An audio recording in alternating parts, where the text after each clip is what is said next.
კეთილი, მადლობა.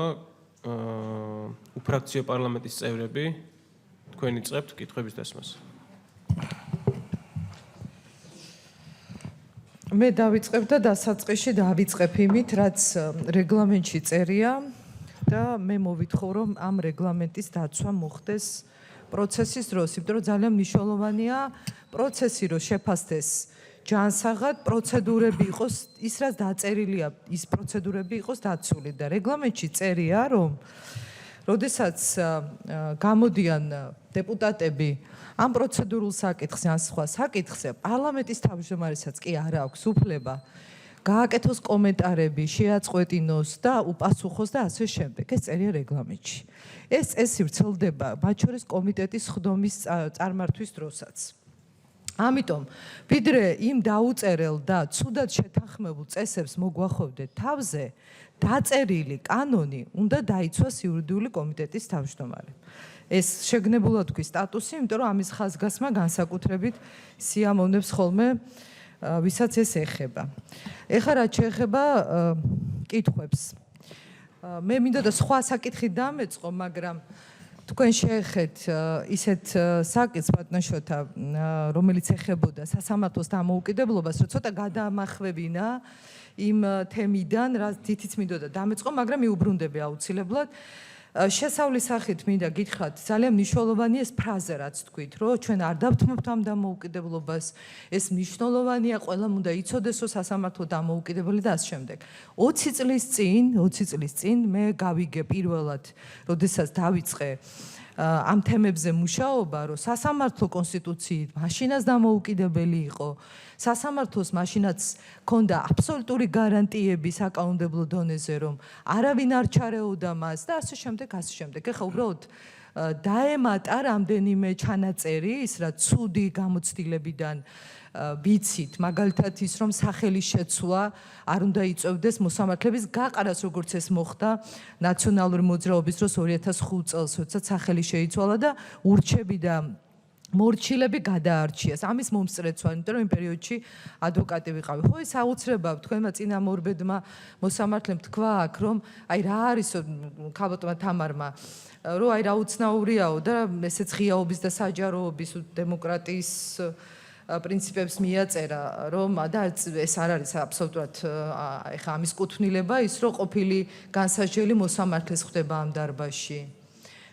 ის პროცესის მონაწილე არა განსაჯელი, არამედ ადვოკატი ჩემი სახით გაგხვდება, იმიტომ რომ იმ გახმაურებულ საქმეზე, რომელზედაც აქ მართველი პარტიის წარმომადგენლები ძალიან აქტიურად და გაბედულად სვამდნენ ამ კითხვებს და კარგია რომ სვამდნენ, იმ პროცესში მონაწილეობდნენ და ამ თემას დაუბრუნდები აუცილებლად, იმიტომ რომ ბევრი არასწორი რამი თქვა აქ.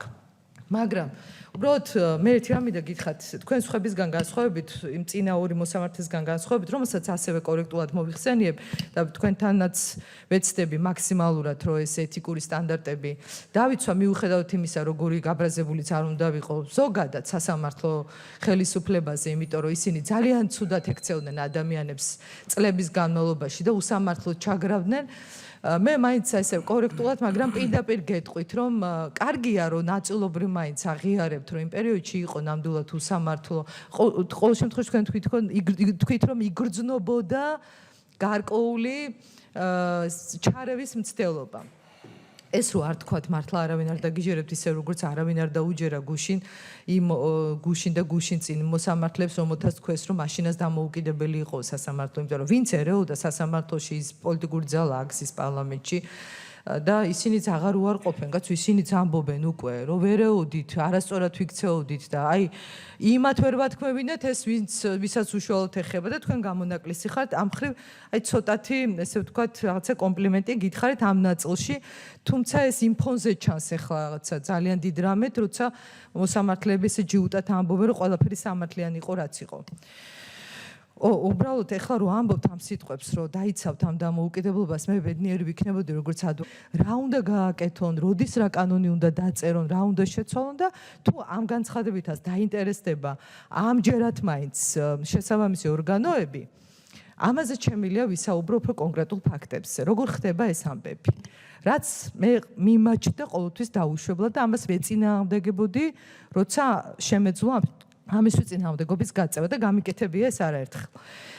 ეხლა რაც შეეხება გადავალ იმ საკითხზე, რომელიც ეხება ერთ-ერთ ყველაზე გახმაურებულ საქმეს, სადაც თქვენ იყავით მოსამართლე, მე ვიყავი ადვოკატი და კიდევ იმ პროცესზე გამოდიოდა შალვა თადუმაძე, არჩილ კბილაშვილი. მოდით ეხლა ამ საქმეს ცოტა სხვანაირად შევხედოთ, მე იმედი მაქვს ჩემ კოლეგებს, რომლებიც ამ კითხვებს სვამდნენ, ასეთივე პრინციპულები იქნებიან, როგორც კითხვის დასმის დროს იყვნენ კენჭისყრის დროს, როდესაც ეს კენჭისყრის პროცედურა დადგება. თქვენ თქვით, რომ სხვაგვარად არ შეგეძლოთ. რო იგივე გადაწყვეტილებას მიიღებდით, რო ის გადაწყვეტილება იყო კანონიერი, რო არავის ზეგავლენა არ მოუხდენია. რამდენიმე ფაქტი, რომელიც საჭიროა, რომ მე მგონი უნდა გახსოვდეთ, მაგრამ საზოგადოებამაც რო იცოდეს. მაშინ ჩვენ მოვითხოვეთ თქვენი აცილება ორჯერ. გახსოვთ ალბათ. იმიტომ რომ თქვენს მიუკერძოებლობაში ჩვენ ეჭვი შევიტანეთ. რატომ? იმიტომ რომ არ მოგვეწონეთ, რომ პატარა ასაკის იყავით და ახალი დანიშნული მაშინ. არა, იმიტომ რომ მაშინ ჩვენ მოგთხოვეთ, რომ მოდით გამოვითხოვოთ მტკიცებულებები იმ ადმინისტრაციული ორგანოდან, რომელმაც ერთ დღეში ისე ჩამოართვა ბიძინა ივანიშვილს და ეკატერინე ხვედელიძეს მოქალაქეობა, არც დაუძახეს, არც აზრი კითხეს, არც პროცედურა გაიარეს, არც მტკიცებულებები მოაგროვეს და დაამაგრეს. აი ეს ერთ დღეს მისი განცხადებიდან 7 ოქტომბერს რო გააკეთა განცხადება, 3 დღეში სააკაშვილმა გადაწყვეტა მოქალაქეობა ჩამოერთვია. იმიტომ რომ საშიში იყო მისი პოლიტიკის შემოსვლა. აი ხა ნახეთ როგორი პოლიტიკური, ესე ვთქვათ, ელფერი ქონდა ამ პროცესს. თქვენ მოსამართლე, რომელმაც იცოდით, რომ ივანიშვილმა გააკეთა განცხადება 7 ოქტომბერს. ამ განცხადებაში თქვა, რომ უარს ვამბობ საფრანგეთის და რუსეთის მოქალაქეობაზე და ვიტოვებ მხოლოდ საქართველოს მოქალაქეობას. ამით მან გააკეთა საჯარო განაცხადი, რომ ის მზად იყო იმ ორივე ქვეყნის მოქალაქეობაზე ეთქვა უარი და დაეტოვებინა მხოლოდ ის მოქალაქეობა, რომელიც საგამონაკლისო წესით მიენიჭა. აი ეს არის ყველაზე მთავარი და გურამ მაჭარაშვილმა სწორად წაიკითხა სხვა შორის ის მუხლი ჩანაწერი კონსტიტუციის. ეს იყო ის შემთხვევა, როდესაც მას მოქალაქეობა მიენიჭა მას შემდეგ განსაკუთრებული დამსახურებისთვის სააკაშვილმა ეს აღიარა 2004 წელს, როცა უკვე მას ერთი ქვეყნის მოქალაქეობა უკვე ჰქონდა. აი ეს არის მთავარი. ამიტომ იყო თქვენი გადაწყვეტილება უკანონო, რომ ეს კი არ იყო ის შემთხვევა, რომ მან მოქალაქეობა ისე მიიღო, რომ დაუმალა თავის ქვეყანას, რომ სხვა ქვეყნის მოქალაქე იყო. არა. პრეზიდენტმა მას მიანიჭა საგამონაკლისო წესით, რაც იმას ნიშნავდა და უკვე რომ საფრანგეთის მოქალაქე გახდებოდა თუ გერმანიის, იმ საგამონაკლისო წესით მინიჭებულ გადაწყვეტილებაზე ეს ვერ იმოქმედებდა კონსტიტუციით. აი ეს არის აქ მთავარი. ამიტომ თქვენ რო ამბობთ, რომ მაშინ კანონით იმოქმედეთ, ეს პირდაპირ კონსტიტუციას ეწინააღმდეგებოდა, იმიტომ რომ თუ საგამონაკლისო წესით მინიჭებულ უფლებას აუქმებ, მისი გაუქმების საფუძველი უნდა კონდეს. ის კი არა რომ ეხლა გაიგე, რომ სხვა ქვეყნის მოქალაქე ყოფილა, ეს იცოდა სააკაშვილმა, რომ სხვა ქვეყნის მოქალაქე იყო, ამიტომ მიანიჭა საგამონაკლისო წესით, თორე მაშინ საქართველოს მოქალაქე იქნებოდა. ფაქტები როგორ ეს იყო ფაქტები, რომელიც ჩვენ მოგიტანეთ, თქვენ მე მქონდა მისი პასპორტი და ასლი მოგიტანეთ და გაჩვენეთ. და ჩვენ გთხოვდით თქვენ მაშინ რომ ეს დოკუმენტაცია გამოგეთხოვათ ადმინისტრაციული ორგანოდან, მაგრამ თქვენ მაშინ სიტყვაზე ენდეთ, აი ეს პირდაპირ ენდეთ იმ ადმინისტრაციული ორგანოს და პრეზიდენტის წარმომადგენელს, რომელმაც თქვა რომ ჩვენ ეს ტელეფონით გადავამოწმეთ, რომ საფრანგეთის მოქალაქეობა მიუღიაო. დოკუმენტიც არ გქონდათ. და ეკატერინე ხვედელიძეს, რომელზეც თქვენ თქვით რომ არავინ არ ამბობსო და სარჩელი დავაკმაყოფილეთო, ეკატერინე ხვედელიძე საფრანგეთის მოქალაქეობის მერე ქონდა საერთოდ მინიჭებული. ეს კიდევ უფრო სხვა შემთხვევა იყო და თან ეკატერინე ხვედელიძე პოლიტიკურად არ იყო საშიში სააკაშვილისთვის, ივანიშვილი იყო სახიფათო, რომელმაც 3 დღის ადრე განაცხადა, რომ პოლიტიკაში მოვდივარო.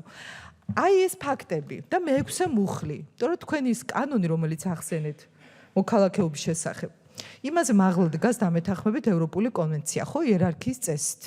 ამიტომ ამ იერარქიის წესიდან გამომდინარე, მე-6 მუხლი გვეუბნება ყველას მოსამართლეს პირველ რიგში, რომ აუცილებელია საქმის სამართლიანი განხილვა, რაც გულისხმობს იმას და ჩამოთვლილია პუნქტები, პროცესი. ექსპერტების მოწვევაზე უარი გითხარით, მათ შორის კონსტიტუციონალისტები, რომლებიც განსხვავებულ მოსაზრებას ერთ-ერთი დღეს საკონსტიტუციო სასამართლოს მოსამართლეა კაპიტონ გოცირიძე. მისი დასკვნა იყო, ბატონი ხმალაძის დასკვნა იყო, ესენი წარმოგიდგინეთ, გითხარით, მოდით დავკითხოთ. არ დაკითხეთ ეს ხა, მე ახლა ანგარიშს აღთხოვთ ამ საქმეზე, ფაქტებს გახსენებთ და მაშინაც მიმაჩნია და დღესაც მიმაჩნია, რომ ეს უკანონო გადაწყვეტილება იყო. ფაქტებს იმიტომ გახსენებთ, რომ ეს ის შემთხვევა იყო, სადაც აშკარად პოლიტიკური გადაწყვეტილება იყო მიღებული. მე მინდა ახლა თქვენ კითხოთ, აი ამის გათვალისწინებით. ამ გარემოებების გათვალისწინებით, ამ პოლიტიკური კლიმატის გათვალისწინებით, იმის გათვალისწინებით, რაც თქვენ თქვით, რომ აი ეს იგრძნობოდა სასამართლოში ზეგავლენის მოხდენის ცდელობა, ამ საქმეზე გულწრფელად და ღიად, აი ესე პატიოსნად მითხარით. არანაირი გავლენა არ იყო პოლიტიკური თვალსაზრისით, არაფერს არ უმოქმედია თქვენზე ამ გადაწყვეტილების დროს? მადლობთ შეკითხვისთვის. მე მომიწევს რამდენიმე გარემოების გამეორება, ასე რომ არ გაგიკვირდეთ კოლეგებს, ვინც თავიდანვე ესწრებოდით ჩემს პასუხებს. ფაქტები ცოტა სხვაგვარად არის, ხალბატონო ეკა. თუ ფაქტები არ გავასწორეთ, შედეგი შეცდომით იქნება დასმული. ბატონ ივანიშვილთან დაკავშირებით იყო სრულიად სხვა შემთხვევა და აქ იყო ერთადერთი სწორი გადაწყვეტილება ის, რომ მოქალაქეობის შეწყვეტა იყო სწორი და მაშინდელი კანონმდებლობით ეს მართლაც ასე იყო. დღეს ასე აღარ არის. პოლიტიკური დაკვეთა რომ ყოფილიყო მეუღლესთან დაკავშირებით რა თქვენ ამას ფიქრობთ რომ მეუღლე არ იყო პოლიტიკურად საინტერესოს ხელისუფლებისთვის, იმიტომ რომ მეუღლე არ იყო პოლიტიკურ პროცესში შემოსვლის განაცხადით ცნობილი და ამიტომ იყო ივანიშვილის განცხადება. მე ყოველთვის ვცდილობ რომ პერსონიფიცირება არ მოხდეს არც ერთ საქმეზე. ჩემთვის თავარია სამართლებრივი პრობლემა და მე ამას იქ საუბრობდი, მე მახსოვს ასე ვთქვათ ეს როგორც ბევრი სხვა სხდომა სხვა საქმე ეს აუცილებლად გახსოვდეთ რომ ახალი დანიშნული იყავით იმ წელს. მე საუბრობდი, ჩემთვის თავარი არ არის პერსონა. ჩემთვის თავარია სამართლებრივი საკითხი, როგორც მოსამართლე. და ამ ასეთ საქმეებზე იგრძნობა მოსამართლე როგორ უძლებს შესაძლო რაიმე გავლენებს. ის თავისუფალია თუ არა, ასეთ საქმეებზე უფრო ვლინდება. და ამიტომაც ეს იყო ერთადერთი სწორი გადაწყვეტილება. მე იმასაც ვიტყვი, რომ შეიძლება მოსამართლეს ჰქონდეს სხვაგვარი შინაგანი განწყობები და შეიძლება მეც მქონოდა გარკვეული შინაგანი განწყობები, მაგრამ კანონს ეს მაინც ვერ გადასწონიდა. არის ახმებით იმას, რომ საგამონაკლისო წესით მინიჭებული უფლება იყო და არა ჩვეულებრივი წესი. შინაგანი განწყობა არ უნდა მოქმედებდეს სასამართლო გადაწყვეტილებაზე და ეს აისახა კიდეც ამ გადაწყვეტილებაზე. ეს იყო ერთადერთი მაშინდელი კანონმდებლობით ერთადერთი კანონმდებლობა და არ ეწინააღმდეგებოდა სხვათა შორის არც ერთ სხვა საქართველოსთვის ძალაში მყოფ ნორმატიულ აქტს, ანუ ხელშეკრულებას. და ისიც ვთქვი, რომ დღეს რომ ის კანონმდებლობა არსებობდეს, რა თქმა უნდა, იგივე გადაწყვეტილება იქნება მიღებული. ექსპერტები თქვენ სხვათა შორის ახლა მე ცუდად არ მინდა რომ გაჟღერდეს, მაგრამ არ ვიცი რამდენად მაქვს ამის თქმის უფლება, როგორც ადვოკატებმა შეცდომები დაუშვით. რა შეცდომები დაუშვით აი ექსპერტებთან მე მახსოვს ეს, ამიტომ ექსპერტები არ მოგეწონათ? აი ამ სიღრმეში შესვლა აი ექსპერტები არ მოგეწონათ? აბა რა შეცდომები იყო ბრძანეთ? ექსპერტის პროცესში იმედია გახსოვთ ეს პროცესიდან რომ ექსპერტი იკითხება იმ შემთხვევაში თუ მან საექსპერტო დასკვნა უკვე და მათი მოსაზრებები იყო წარმოდგენილი, უნდა გახსოვდეთ თქვენ ეს. ეს იყო სხვა ტიპის, ეს ექსპერტიზის დასკვნა ეწერა სათაურად, მაგრამ ექსპერტის სპეციალისტი თქვენ გახსოვთ პროცესში ერთნაირი არა დავათ ჩემი აზრით. მოდით გავყვეთ ამ ლოგიკას და ამის გამო თქვით უარის არჩევის დაკმაყოფილებაზე, რომ ექსპერტების დაკითხვის საკითხი იდგა, ამიტომ უბრალოდაც არ მithქვამს ახლა ეს. ხო, ამაშენ თუ ესე არ არის და იმედია ესე არ ამბობთ, ექსპერტის სპეციალისტი ეს იკითხება, როცა მას საქმის გარემოებებთან დაკავშირებით შეუძლია რაიმე დასკვნა მოგვცეს. იმიტომ რომ პრეცედენტი არ არსებობდა, თუ გახსოვთ ჩვენ რომ თქვით რომ გამოვითხოვოთ ინფორმაცია იყო თუ არა სხვა ანალოგიური გადაწყვეტილება პრეზიდენტის მიერ მიღებული, თუ გახსოვთ თქვენ ამ ნაწილობრივ უარი თქვით ამის დაკმაყოფილებაზე, შემდეგ ვეცადეთ ამ ინფორმაციის მოძიება და პრეცედენტი არ აღმოჩნდა ანალოგიური გადაწყვეტილების. ეს რაც ასევე საჯარო სივრცეშიც დაიწერა მაშინ ამის თაობას და კიდევ ერთი მაშინ იყო კი აცილების ერთ-ერთი საფუძველი ისის და მახსოვს თადუმაძეც ამ განცხადებას აკეთებდა. თქვენ იწერდით აუდიო ჩანაწერით იმ პროცესს. ხო, სხვათა შორის გამახსენდა ყველაზე მძიმედ ასევე რაც მახსოვს, იმიტომ რომ დიდი საზოგადოებრივი ინტერესი იყო ამ პროცესის მიმართ, ვერ შემოდიოდნენ ვერც მხარის წარმომადგენლები, ყველა ვერც ჟურნალისტები. აი ესეთი სივრცე იყო დაახლოებით. რატო შეგვიყვანეთ ისე ძალიან პატარა ოთახში, სადაც სულ 6 ადამიანი ვეტეოდით? ვცდებით. ან არ გახსოვთ ის დარბაზი? ის დარბაზი ახლაც მახსოვს. 6 კი არა. 20-ზე მეტი ადამიანი ეტეოდა. ვერ ეტეოდა. მე უფრო მახსოვს იქ. აი დარბაზი მახსოვს ზუსტად რა, აი დაახლოებით ეს ზომა იყო. როგორც ეს ჩიხურია. ესე იგი, ის სასამართლოში განაწილებულია დარბაზები. მე იმ დარბაზში არ იყო სხვა დარბაზი, ხო? მე იმ დარბაზში ვატარებდი პროცესებს. ჩემი კოლეგები სხვა დარბაზებში. იქ დარბაზები იყო დაახლოებით ერთი ზომის. ის დარბაზი იყო ჩემზე განკუთვნილი იმ თვალსაზრისით, რომ მე ყველა პროცესს იქ ვატარებდი. გამონაკლისს შემთხვევებში არ იყო ხოლმე დიდი დარბაზი. მე მახსოვს, როდესაც დიდ საქმეებზე გამოვდიოდი, უფრო დიდ დარბაზს იღებდნენ ხოლმე მოსამართლე. მე არ მოვახდენდი, იქ ის იყო ერთ-ერთი რიგი ჩვეულებრივი საქმე იყო. იყო სამართლებრივი პრობლემა გადასაწყვეტი და განვიხილე იმ დარბაზში რა და რომელ დარბაზშიც მე სხვა საქმეებს ვიხილავდი და ეს საქმე რატომ იყო სხვა საქმეზე ხა გამორჩეულდა განსაკუთრებულად არ ჩათვალეს. სამართლებრივი პრობლემა მე სხვაზე უფრო მეტი არ კეთილი ბატონო შოთა მიღებულია პასუხი რომ არ ჩათვალეთ. კეთილი მივიღე თქვენი პასუხი, მივიღე რომ არ ჩათვალეთ და ერთი კითხვა ამ საკითხზე და დავასრულებ.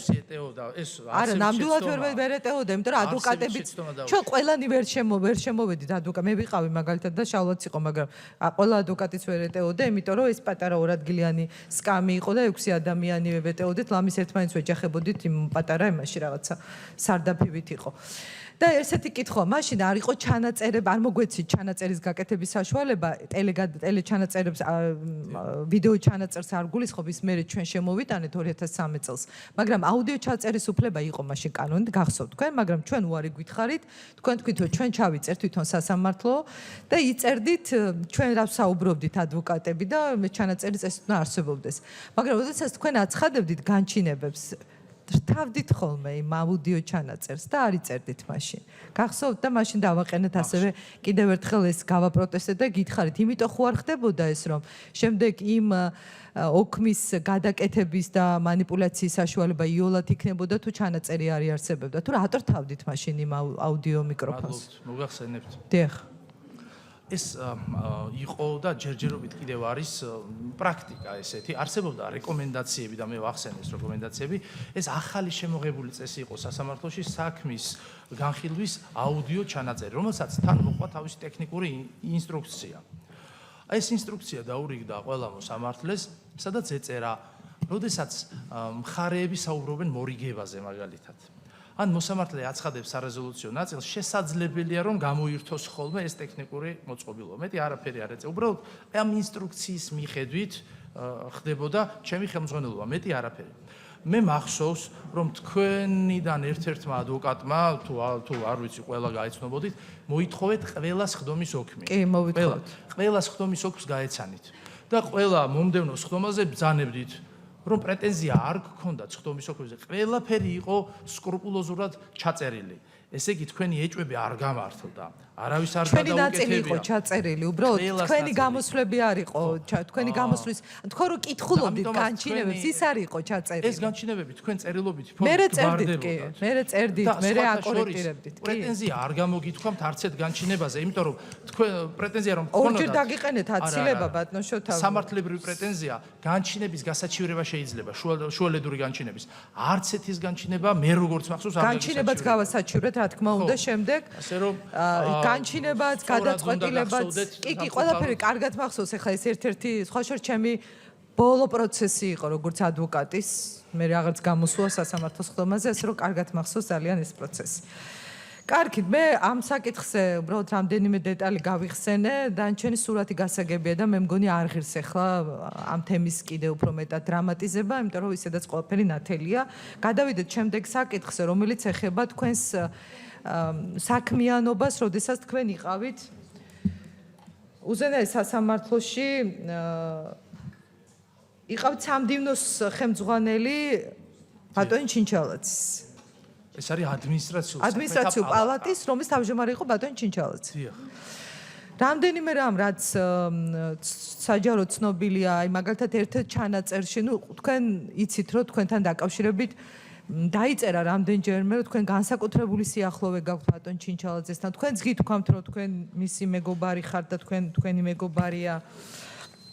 მოკლედ ძალიან ახლო ურთიერთობა გააქვთ, ეს ალბათ ბუნებრივია, იმიტომ რომ იქ პერიოდში მუშაობდით სწორედ იმ სამდივნოს ხელმძღვანელად, სადაც თავმჯდომარე იყო ბატონ ჩინჩალაძე, თქვენ დაასახელეთ მისი კანდიდატურა, როდესაც იუსტიციის საბჭოს წევრი იყავით მისი თანამდებობრივი დაწინაურების თაობაზე. მინდა კითხოთ ესეთი რამ. ძალიან უცნაური არის ის ფაქტი და ეს ერთ-ერთი იცით თქვენ მოსამართლეს რო აფასებენ, ერთ-ერთი კრიტერიუმი არის მის მიერ განხილული საქმეების რაოდენობა, დინამიკა, მოცულობა, გადაწყვეტილებები. რით იხსნით იმას, რომ ბატონ ჩინჩალაძეს 10 წლის განმავლობაში სულ აქვს 250 საქმე განხილული და აქედან 3 წლის განმავლობაში, არა, 2009-16 წლებში. და შემდეგ უკვე აი ამ პერიოდში, ანუ 8 წლის განმავლობაში არის სულ 4 საქმე. სულ საუბრობთ საქმეების გადატვირთულობაზე, სიმრავლეზე, რის გამოც ყველა პროცესი ვადების დარღვევით ხდება, პრაქტიკულად გადაწყვეტილებები არც ესეთი არ ეტევა იმ დადგენილ ვადაში. და ამ დროს ადამიანს უჭირავს ესეთი მაღალი პოზიცია, უზენაეს სასამართლოშია, პალატის თავმჯდომარეა და 8 წლის განმავლობაში 4 საქმეა განხილული. რატო ხდებოდა ესეთი რამ? რით იხსნით ამას? და თქვენ ფიქრობთ ახლა მე ვარ რამე შუაში და მე არა, შუაში კი არ ხარ, თქვენი მოსაზრება მაინტერესებს. თქვენ კი არ გდებთ ბრალს ამის გამო. მოსაზრება, თქვენ დამოკიდებულება მაინტერესებს. შეხედული ჩვენ როდესაც მუშაობდით, მე მუშაობდი ადმინისტრაციულ პალატაში, სამდივნოს უფროსი ვიყავი, პალატის თავმჯდომარე იყო ბატონი მიხელი, მქონდა აბსოლუტურად ნორმალური ჯანსაღი სამსახურებრივი დამოკიდებულება, ის იყო მოსამართლე, მე მაშინ არ ვიყავი მოსამართლე, როგორც გითხარით, უკვე სხვა პოზიცია მეჭირა. წმინდა სამსახურებრივი ურთიერთობა. მას რატომ არ ეწერებოდა, ან შეღავათით ეწერებოდა საქმეები, ერთადერთი პასუხისგაცემა შემიძლია. კანონმდებლობა მაშინაც და ახლაც ითვალისწინებს ადმინისტრაციული თანამდებობის პირებისთვის საქმეთა განხილვაში შეღავათს. მე როდესაც კოლეგიის თავმჯდომარე ვიყავი, შეღავათი ესე არ წერია, იმიტომ რომ მოსამართლეს იმიტომ ვირჩევთ. ჯერ ჩვენ მოსამართლეს ვირჩევთ, იმიტომ რომ მას საქმე უნდა განიხილოს და არა ის რომ ვინმეს უფროსი უნდა იყოს, ხო ესეა? გავიგე, მაგრამ პირველი მოსამართლე ამითი იზომება, როგორ რამდენ და როგორ გადაწყვეტილებებს იღებს და თუ საქმე არ განიხილა, ახლა ადმინისტრაციულ პალატაში როგორ ახლა 8 წლის განმავლობაში 4 საქმეზეა ლაპარაკი. როგორ ნაწილდებოდა საქმეები? სად? რომელ ინსტანციაში? უზენაეს სასამართლოში, აი როგორ ნაწილდებოდა საქმეები? როგორ ეწერებოდათ მოსამართლეს? მე არ მქონდა საქმეთა არა, გაქვთ ეს განაწილებას. ინფორმაცია? მე საქმეების განაწილებასთან არავითარი შეხება არ მქონია, სამსახურებრივად ეს არ იყო ჩემი კომპეტენცია. კეთილი, ანუ საქმეების განაწილების თაობაზეც რატო ხდებოდა ისე, რომ გარკვეულ კატეგორიის მოსამართლეებს ეწერებოდა, მაგალითად ბიზნეს დავების საქმეები და გარკვეულ მოსამართლეებს საერთოდ არა, ამაზე რიგითობის წესი იყო, დღესაც არის უბრალოდ რომელიც ირღვეოდა. დღეს ჩანაცვლა საქმეთა ელექტრონული, მაგრამ რიგითობის წესი არ ირღვეოდა? არ ირღვეოდა ადმინისტრაციულ პალატაში ვიყავი და ადმინისტრაციულს გეკითხები. არ ირღვეოდა. არ ირღვეოდა? არ ირღვეოდა. ჩემს მე რაც მომიწია მცირე ხნით მუშაობა, რა თქმა უნდა, არ ირღვეოდა და არ მინდა მჯეროდეს, რომ როდესმა ირღვეოდა. კეთილი. იმედია ისე მაინც გსმენიათ ამის თაობაზე, კვლევებიც არის ძალიან ბევრი და არ ვიცი, ბევრი დოკუმენტია გამოქვეყნებული და ბოლო საკითხი, რომელსაც მინდა შევეხო, ეს არის ეთიკური სტანდარტი მოსამართლის, რაც ძალიან მნიშვნელოვანია. მეთანხმებით თუ არა, რომ მოსამართლე ეთიკურ სტანდარტს უნდა იცავდეს არა მხოლოდ სასამართლო დარბაზში, არამედ ყველგან გარეთ, დარბაზის გარეთაც და მას მოეთხოვება ამ სტანდარტების დაცვა. მეთანხმებით ამაში. მეთანხმებით თუ არა, რომ მოსამართლე აუცილებელია მის საჯარო განცხადებების დროს, განსაკუთრებით საჯარო სივრცეში, როდესაც კომენტარს აკეთებს, განსაკუთრებულად დაიცვას ეთიკური სტანდარტი და არ მოახდინოს სხვა პირების კონკრეტული, ესე ვთქვათ, კრიტიკა, უარყოფითი დახასიათება, პოლიტიკურ დებატებში ჩართვა, იმიტომ რომ მიიჩნევა მოსამართლე არის უფრო მაღალი, ესე ვთქვათ, თვისებების მატარებელი, რომელთანაც შეიძლება მივიდეს მაგალითად ამ ადამიანის საქმე, ხო, თეორიულად, განსახილველად და იმის გამო, რომ ისი მიუკერძოებლობა ამ ხრივას თუნდაც ეჭქვეშ არ დადგეს, ამიტომ ესეთ განცხადებებს საჯაროდ არ უნდა აკეთებდეს. მეთანხმებით ამაში? კრიტიკის ნაწილში არა. შეუძლია აკრიტიკოს პოლიტიკოსები? კრიტიკა გააჩნია მოსამართლეს. მე როგორც ვხვდები ეხლა შეკითხვის მიმართულებას თქვენ გულისხმობთ კონკრეტულ ადამიანებს, რომლებიც ასევე არიან იუსტიციის საბჭოს წევრები. აი ვის გულისხმობ? ვის გულისხმობ? აბა მითხარით. იუსტიციის საბჭოს მოსამართლე წევრები. იმათ ხომ გულისხმობ, ვისი კომენტარების თქვენ მოიწონეთ საჯაროდ? დიახ, თუნდაც მე ვფიქრობ, რომ მათ არ დაურღვევიათ. არ დაურღვევიათ ეთიკური სტანდარტები? კრიტიკა, რატომ ბრძანდებით კრიტიკის წინააღმდეგ? ადამიანმა რო თქვენ გაგაკრიტიკოთ საბჭოს წევრმა, თქვენ რატომ უნდა გეწყინოთ ეს? ან მას რატომ არ აქვს ეს უფლება? წყენით, მე ესეთი რამეები დიდი ხანია არ მწყინს, ბატონშოთა. მე უყურებ, არა, მეწყინა გეწყინაზე კი არ არის, აქ პერსონალურ ემოციებზე, სენტიმენტებზე საუბარი. აქ ვლაპარაკობ ჩვენ მოსამართლის ეთიკურ სტანდარტზე. იმიტომ რომ ჩემი საქმე შეიძლება ამ მოსამართლესთან მივიდეს. და ამ მოსამართლეს, რომელსაც მე საჯაროდ ან სხვა რომელიმე კოლეგა, რომელთაც დაერივნენ ეს რამდენიმე მოსამართლე და საჯაროდ ლანძღავდნენ, კი არა კრიტიკავდნენ, ლანძღავდნენ, რამდენიმე ციტატას წაგეკითხავთ ეხლა, რომელიც კრიტიკა არ არის და ლანძღვა.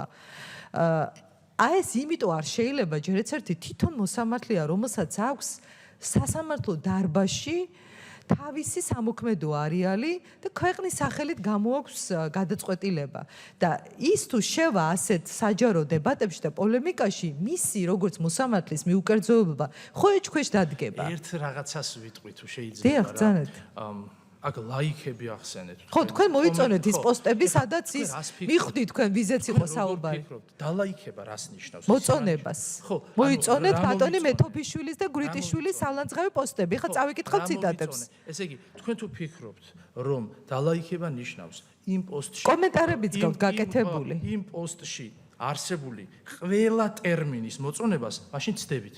მე შეიძლება პათოსი მომწონდეს. ნაწილი მოგეწონათ, ნაწილი არა? ხო და ეს ნახევრად ლაიქი არ ხო და რომ ნახევრად არ არსებობს და რადგან მოგეწონათ, რომელი მოგეწონათ? პათოსი შეიძლება. მოდი ვნახოთ, რომელი სიტყვები მოგეწონათ, აბა ვნახავთ. შეიძლება არ ვეთანხმებოდე, მე ამას გულწრფელად გეუბნები. მე თქვენ კენჭისყრის დროს ან ხმაო რომ უნდა მოგცეთ, ან არ უნდა მოგცეთ, თქვენი ეთიკური სტანდარტებიც ხომ უნდა ვიცოდე როგორია? რა თქმა უნდა. ხომ უნდა ვიცოდე. ამიტომ რაღაცა მინდა მარტივი ტესტით გადავამოწმო, რა მიგაჩნიათ ეთიკურად და რა არ მიგაჩნიათ ეთიკურად. და უბრალოდ სანამ ამ ციტატას წავიკითხავდე, ბატონშოთა მეთანხმებით, რომ იუსტიციის საბჭოს წევრი ჯერ მოსამართლეა და შემდეგ არის იუსტიციის საბჭოს წევრი. მეთანხმებით? გეთანხმებით. და უფრო პრიორიტეტული მოსამართლის სტატუსია თუ როგორც საბჭოს წევრის სტატუსი?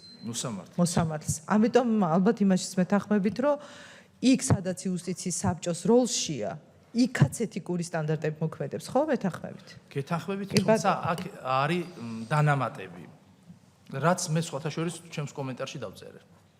რომ რა თქმა უნდა ეთიკა იქაც მოქმედებს, მაგრამ იუსტიციის საბჭოს წევრს ევალება კიდეც გააკეთოს თუნდაც კრიტიკული განცხადება სასამართლოსათვის მნიშვნელოვან საკითხებზე.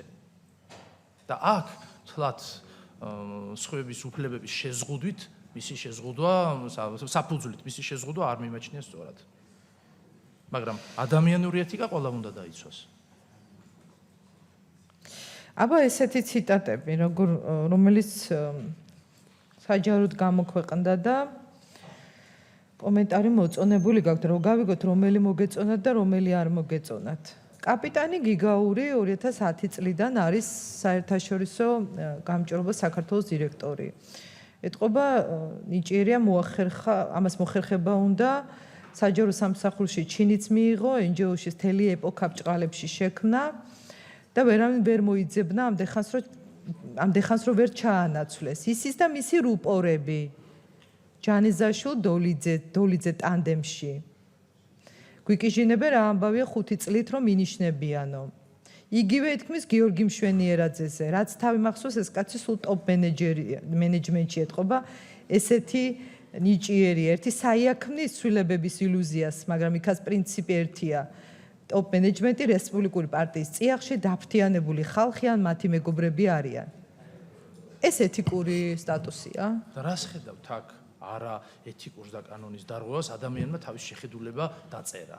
ეთიკურია, თქვენი ეს. რა, მე ვერ ვხედავ ამაში პრობლემას. საბჭოს წევრის მხრიდან ვერ ვხედავ. ჩემთვის პრობლემა ისაა, რომ თქვენ რომ ამაში პრობლემას ვერ ხედავთ. თქვენ გაქვთ თქვენ შეხედულება. შემდეგი იმ პოლიტიკოსების და ზოგიერთი პოლიტიზირებული NGO-ს გასაგონად, ვინც მე მაბრალებს, რომ როგორც მოსამართლე ღიად ვერევი პოლიტიკურ პროცესში და პოლიტიკურ განცხადებებს ვაკეთებ.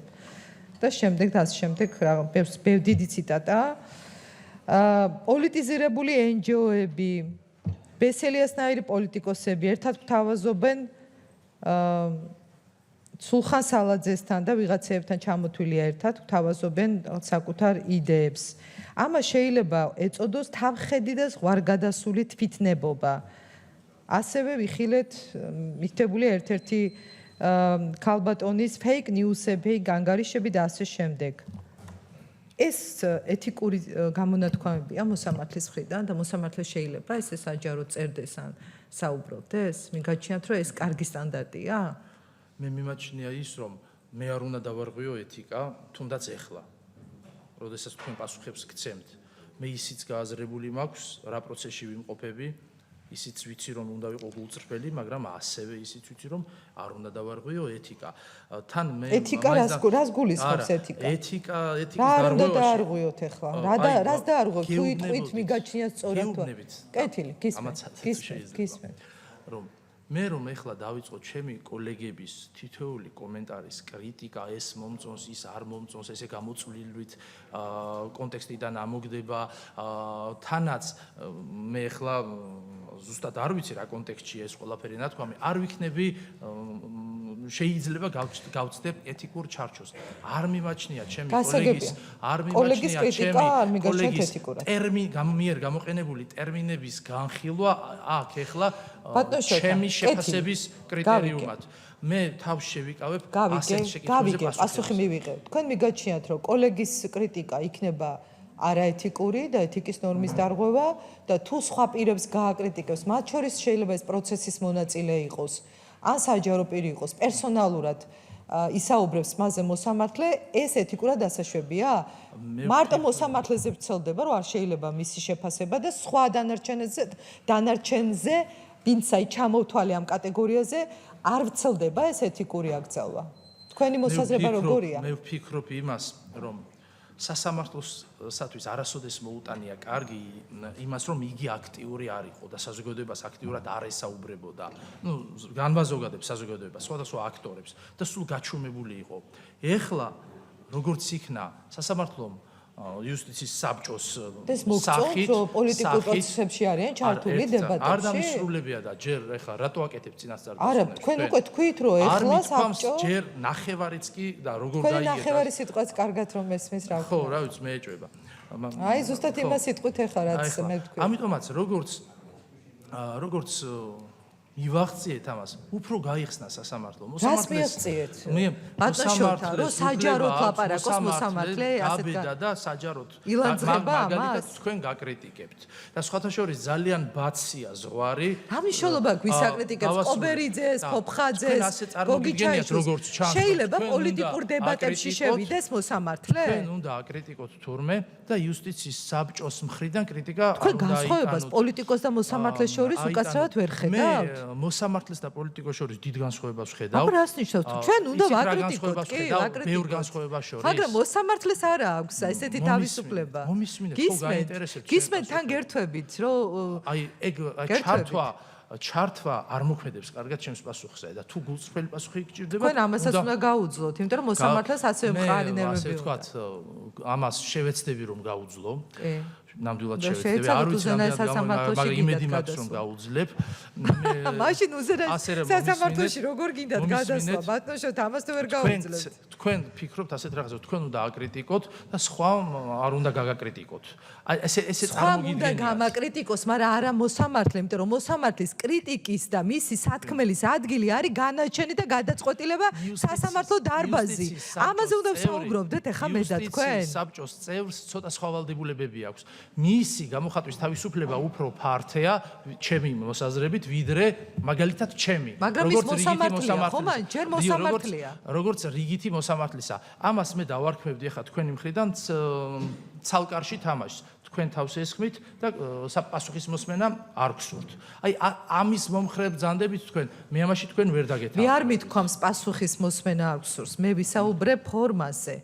რა ფორმით არის გამოხატული ეს და ეს არის თუ არა პოლიტიკოსებთან საჯარო დებატებში შესვლის ფორმა. მე ამაზე ვისაუბრე, მაგრამ გასაგებია თქვენი პასუხი ჩემთვის, თქვენ მიგაჩნიათ, ამიტომაც მოიწონეთ ის ესე ვთქვათ Facebook სტატუსები თუ საჯარო განცხადებები და იმიტომ იყო ის თქვენი კომენტარები რაც დევს რომ ეს მიგაჩნიათ. რამდენიმე მე 3 კომენტარი მიდევს, 3 ამონარიდი მიდევს. ხო, ერთი კომენტარიდან 3 ამონარიდი. ხო, შეიძლება 3-ად დაიყო, მაგრამ რა მნიშვნელობა იქ რა წერია, აგერ მიდასტურებთ ღია საჯარო სივრცეში, რომ ეს არ მიგაჩნია თქვენ პრობლემა. ჩემთვის გასაგებია უკვე.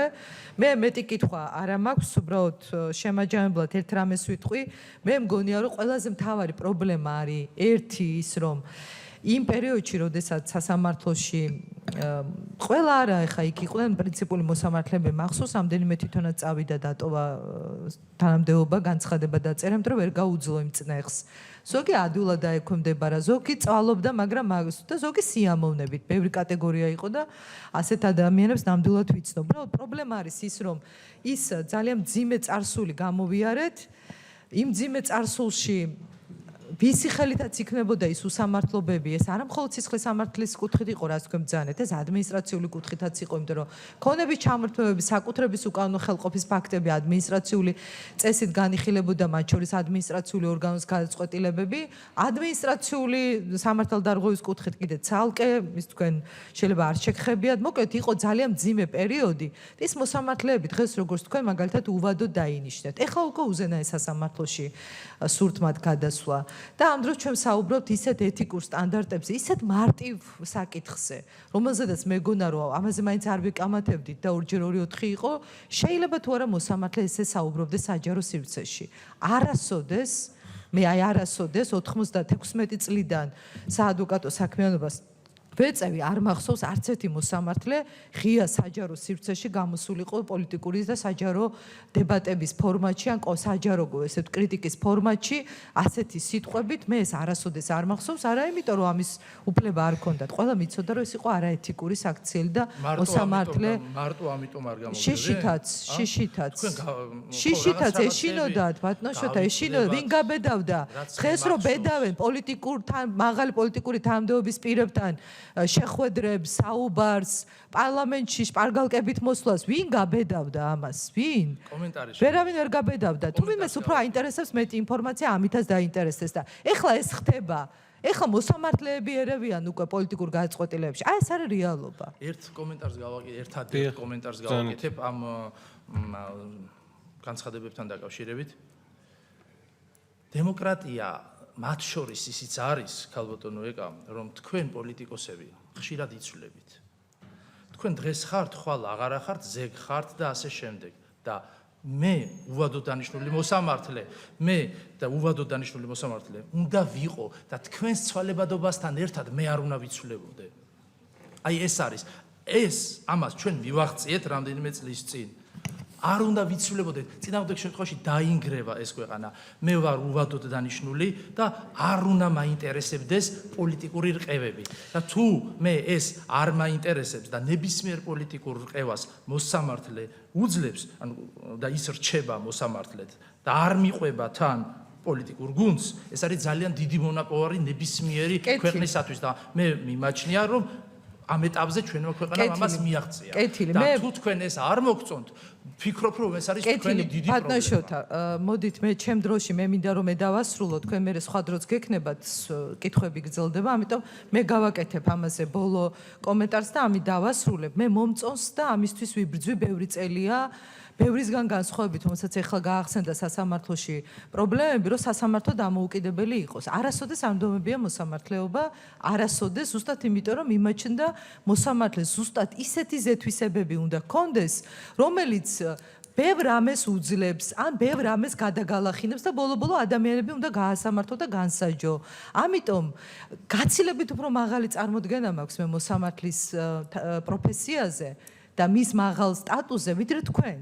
სამწუხაროდ, გაცილებით მაღალი. ამიტომ არ მომწონს ის ეთიკური დამოკიდებულება ასეთი მოვლენებისადმი.